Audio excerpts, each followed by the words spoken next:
Hi, this is Mrs. LaBarbera. This is Physics Chapter 4, Two-Dimensional Motion Force, Video 4. Today's topic is ground-launched projectile. The objectives are to know the ground-launched projectile is symmetrical. To understand, projectile problems must be treated as two separate horizontal and vertical problems. Be able to determine the time to reach the top and/or total time of projectile flight, determine the maximum height that a projectile will reach, and determine the maximum horizontal distance of travel for a projectile. Also, be able to determine which of a set of launch angles will give the greatest time of flight, the horizontal range, and/or the maximum height. The symmetrical nature of a projectile launched at an angle. As you can see here is a diagram of a projectile launched. You can see the initial velocity equals the final velocity. Their direction is different, but the speed is the same. And the height is the same 1 second before and 1 second after the maximum.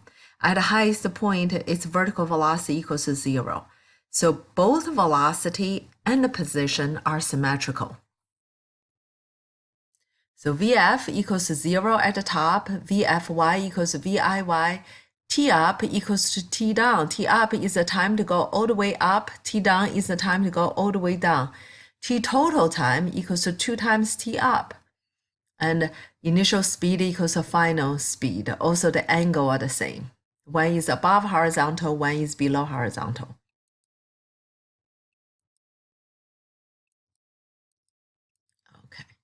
Let's see, determine the time of flight, horizontal displacement, and peak height with given initial speed. So for a projectile with given launching angle initial speed, we can determine the initial horizontal and vertical velocity by using this equation. That's the equation we talked about in last lecture. So its vertical motion is the same as free fall as going up and down. Initial velocity, initial speed equals the final speed, but in the opposite direction. At the very top, the vertical velocity equals to 0. We know vertical acceleration is negative 9.81, and the total displacement in the y direction equals to 0. In the horizontal direction, we have velocity is constant because there is no horizontal acceleration. This is because there is no horizontal force. So we have just one equation. This is horizontal motion. Let's take a look at this example. A projectile is launched at 30-degree angle above the ground. The initial velocity of the projectile is 50 meters per second. 3 questions. What is the time to reach its maximum height? So here's a projectile, here's a diagram. What's the time to reach this point where Vy equals to 0? That's the first question. Next one, what is the projectile's maximum height? That is this h. What is this h value? Next one, what is the range? Range is the horizontal from the beginning until it ends, right over here. So let's see, we again make a chart. Now you have to list what do you know in the x direction, what do you know in the y direction. So you know at a maximum, Vy equals to 0 corresponding to y. You also know acceleration in the x direction is 0, acceleration in the y direction is 9.81 meters per second squared. The negative means downward. So first, we know the initial velocity. We also know the angle, so we can find the initial horizontal and the initial vertical. Horizontal Vi cosine theta equals to 43. So all the x velocity are the same. This one is average, final, initial, all 43 meters per second. In the y direction, Viy equals Vi sine theta, so that equals 25. Initial is 25. We know at the top is 0, so the average is initial plus final, 2 numbers divided by 2, so you have 12.5. So now we have to find the time. Whenever you know 3, initial, final, and acceleration, you can find the time by using this equation. I rearrange this equation. The equation is change of v divided by t equals to a. I switched t and a. So t, time to go up, equals to vfy. which is 0, minus VIY, which is 25, divided by AY, which is negative 9.81. Then I have 2.5 seconds. So that's the time to reach the maximum height. And that's the time for X to reach the middle point also in the X direction. Next one, if we know the average speed and we know the time, we can find the distance. So in the Y direction, we have to use average velocity in the Y direction times time, which is 12.5 times 2.5, give you 31. So 31 meters is the maximum height. Is the time 2.5? What is Y at this point? That is the maximum height. And to find X, what is X? When Y is maximum, we use Vx times time, which gives us 108 meters.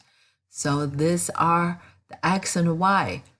But the question is, what is projectile's range? Range is from 0 to the end, not from 0 to the middle.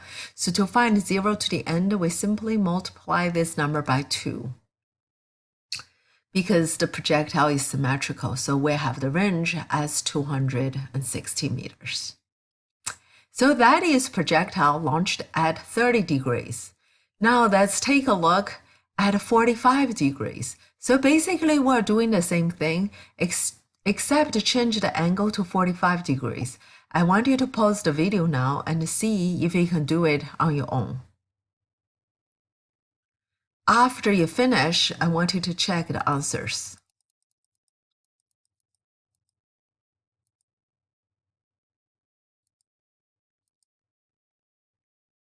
Okay, so your answer should be about the same. So what do we see here? We see with 30 degrees, we got a one number. Now 45 degrees, we got a different number. When you compare the two, you can conclude that as the angle increases from 30 degrees to 45 degrees, all the three numbers has increased. The maximum height has increased. The time reached the maximum height increased, so is the range also have increased. Is that a trend? If we keep increasing the angle, would all three increase? So let's try another one. Now let's see 60 degrees. Again, I want you to do it on your own. Then you can compare the answers. So you can pause the video right now. Do it, then you can compare the answers. Okay. So here are the answers. Okay, so let's see.